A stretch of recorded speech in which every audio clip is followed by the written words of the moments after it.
Welcome to Asia Pacific Defence Reporter, your go-to source for cutting-edge security insights in the region. Get ready for rapid-fire analysis and commentary from the Asia Pacific with your host, Kim Bergman. Hello and welcome back. A few things have ticked me off in the last few days, so I might as well get stuck right into it. And the first was an interview by the new Chief of Defence Force, David Johnson, who was interviewed by the ABC's weatherman, Nate Burns, during Exercise Talisman Sabre. Now, I don't know Nate Burns, but he's obviously a very smart young man, spent some time in the Navy. Nevertheless, I would have thought that the Chief of Defence Force might have made himself available to a few of the Canberra-based journalists, but that's just sour grapes on my part. Anyway, I thought that the CDF got away to a very poor start by mentioning that every day the ADF is increasing in capability.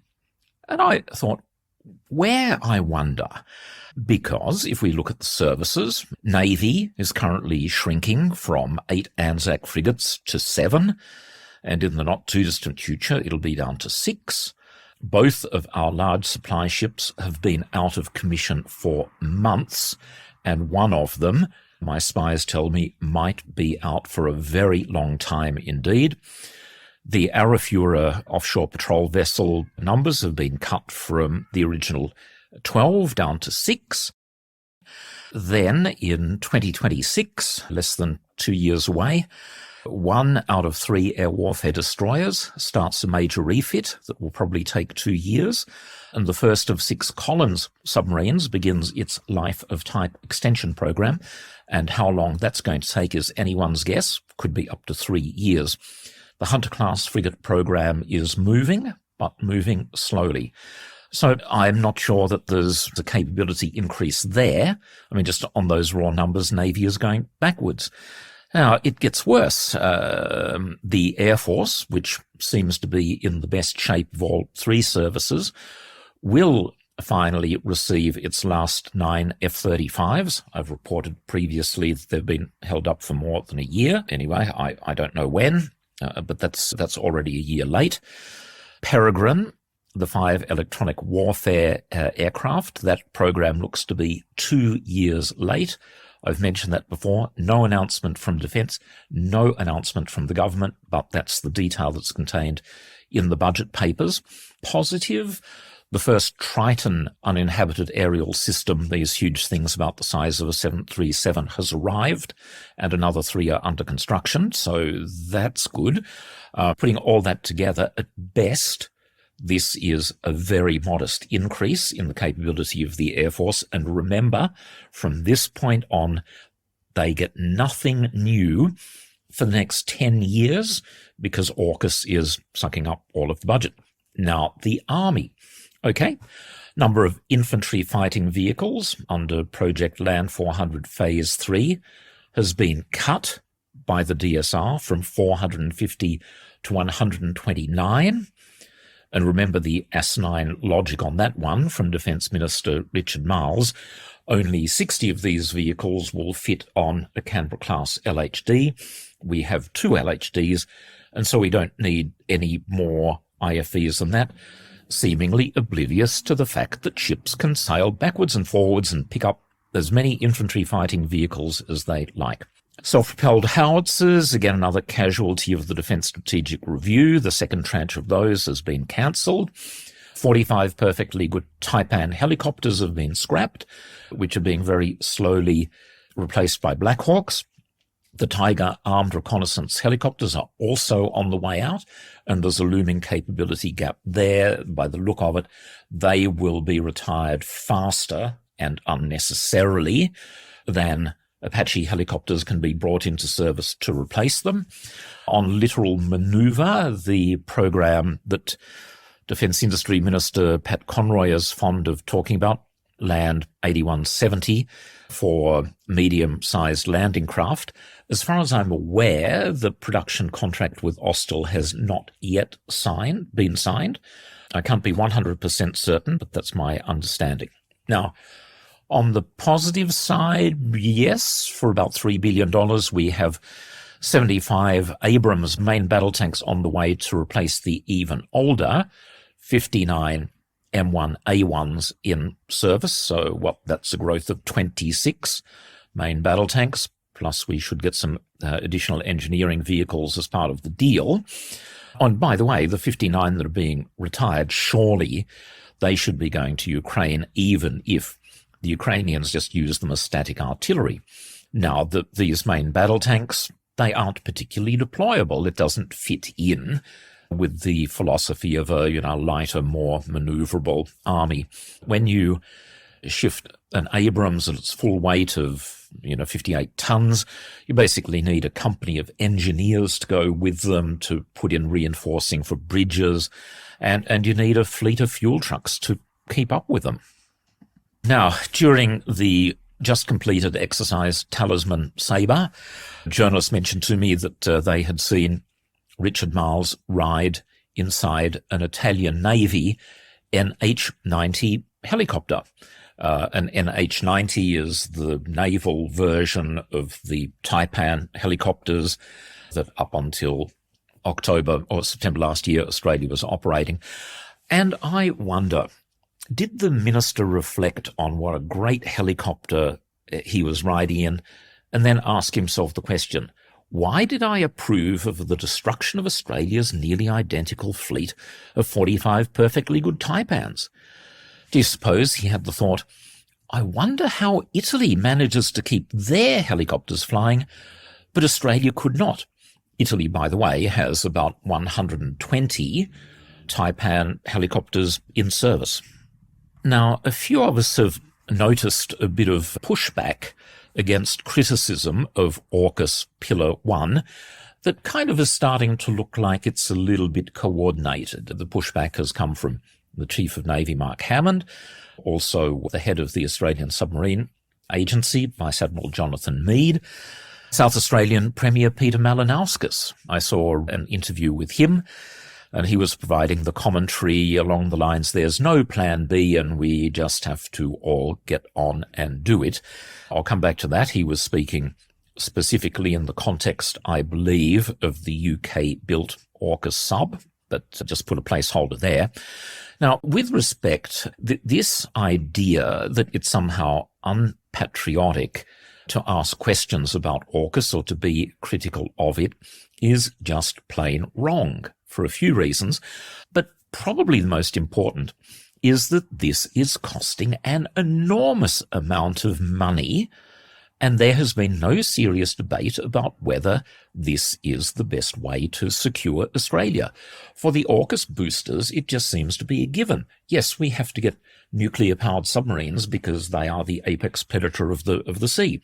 To my knowledge, there has been zero analysis of whether nuclear-powered submarines are more effective than, say, an air force with more than 200 F-35s and very long-range missiles, by which I'm not talking about 500 to 1,000 kilometres, but if they had missiles with the ability to strike at targets more than 3,000 kilometres away and more. Now, that's a heightened level of deterrence. Maybe we should invest in manufacturing huge stockpiles of poison gas. I mean, no one has actually done the work of analysing whether this is the best way to be spending, it's now close to $400 billion. Now, I've previously had a lot to say about the probability of the delivery of second-hand Virginia-class submarines. So let's think logically about the timeline. The first one is meant to arrive in 2032 and the second in 2034. Now, I don't think that's not a contractual delivery date. I don't believe that there is any contract. It just seems to be a sort of best intentions thing. But just think, what happens if that doesn't happen, despite everyone having huge enthusiasm for it and bipartisan support in the United States? Does Australia wait a year? Well, presumably the answer to that is yes, because there have been so much investment into it, training and facilities. What happens if they're running 2 years late? Now, again, almost certainly people would say, yeah, 2 years, 24 months, we'll just hang in there. But then it starts to become more complicated. What if it's a 5-year delay? What happens then? Surely, if the AUKUS submarine, the one that the British are going to be building, if that timeline is being met, the first of them should be launched around that time, the year 2037. So will we still want second-hand Virginias, and again I emphasise second-hand, when construction of the first Australian AUKUS submarine has already started? Now, I find all of this is perfectly logical, but has anyone in the RAN or the government thought it through? That's why I think it's ridiculous to be handing over almost $5 billion to US industry without a refund clause.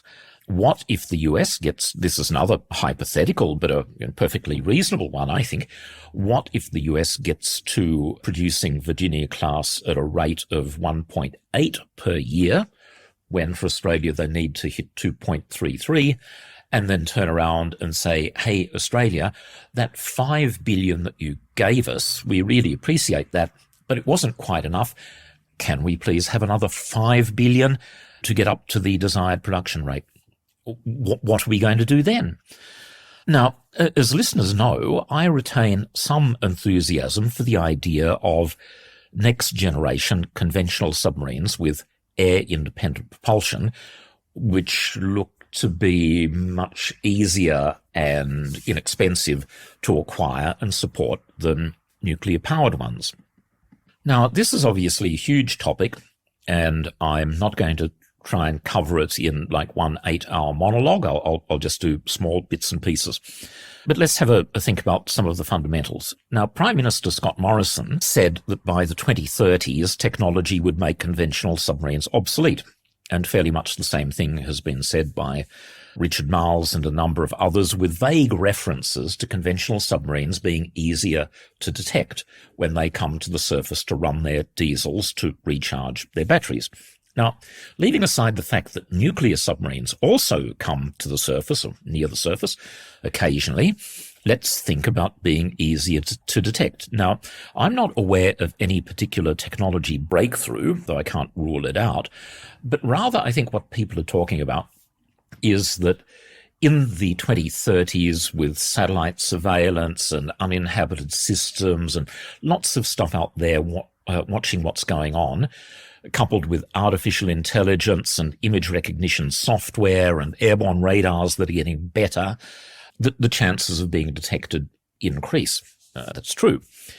However, submarines have very good situational awareness themselves, thanks mainly to a massive sonar suite and a huge amount of onboard processing, also increasingly helped by AI. And a submarine can listen not only for ships on the surface, but also aircraft noise can be transmitted through water. And so you can build up, particularly if you've got a bit of time, hours, days, a very comprehensive picture of what's out there. And then when you, having established that picture, when you come close to the surface, the first, or an early thing you do, put up your ESM mast, and that's checking for radar and other emissions. And it's only then that a conventional submarine will put up its snorkel and start running the diesels, and that runtime, by the way, can be fast, which is why you have huge diesels to get as much power into the battery pack as quickly as possible. So, back to the basics. Whatever detects the submarine is therefore going to be some distance away. If coincidentally there's an ASW aircraft in the area, that's going to be a problem for the sub, but the ESM system is going to pick up its radar well before the aircraft detects the submarine.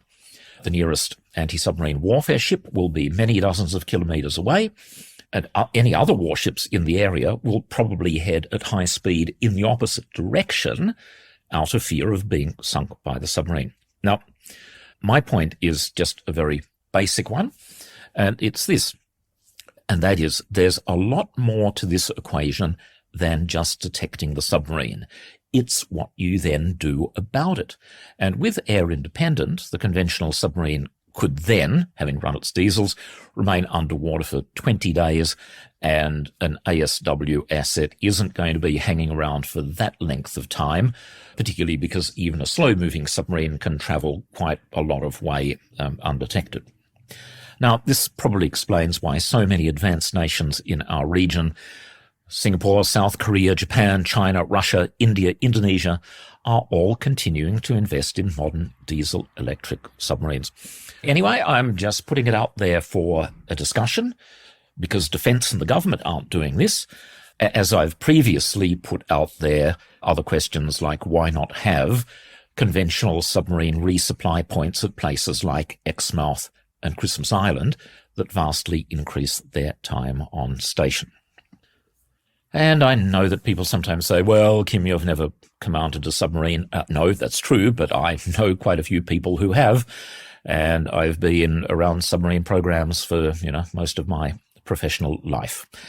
Moving on to our semi-regular spot of Hotel Kingston Friday lunch rumours, and there are a few of them actually. I'm told that there is a degree of unhappiness inside the Australian Submarine Agency, a recent high-level resignation, I believe. I'll be keeping an eye on that. I've heard more suggestions that the permanent basing of US Virginia-class SSNs in WA from 2027 ticks all of the boxes in terms of Australia's security, where just like during World War II, Australia didn't have submarines of our own, we can just hide behind US submarines being deployed here. What else? In defence, I'm told people are becoming increasingly ticked off with this matter of the Deputy Prime Minister egomania from the Defence Minister. I've always got to be a bit careful about that, because that might be a case of people telling me what I want to hear. But that's actually a nice segue. Speaking of pomposity, or rather a complete lack of it, this goes back to my time again in the 1980s, and a conversation I had with Senator Don Grimes. Now, Don Grimes was a lovely man. He was a doctor. He studied medicine because his own mother had passed away at quite an early age, and that motivated him to go and do some good. I mean, that alone probably tells you a lot about the man.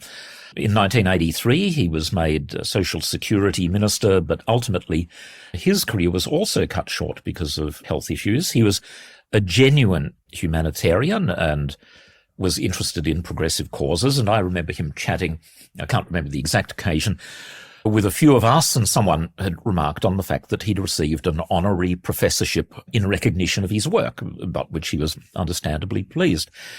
Anyway, he said, well, funny you should mention that. He said he'd just returned from Indonesia on official business, and he explained that in government circles in Jakarta, the use of titles and the way that people are addressed follows a very strict formulation.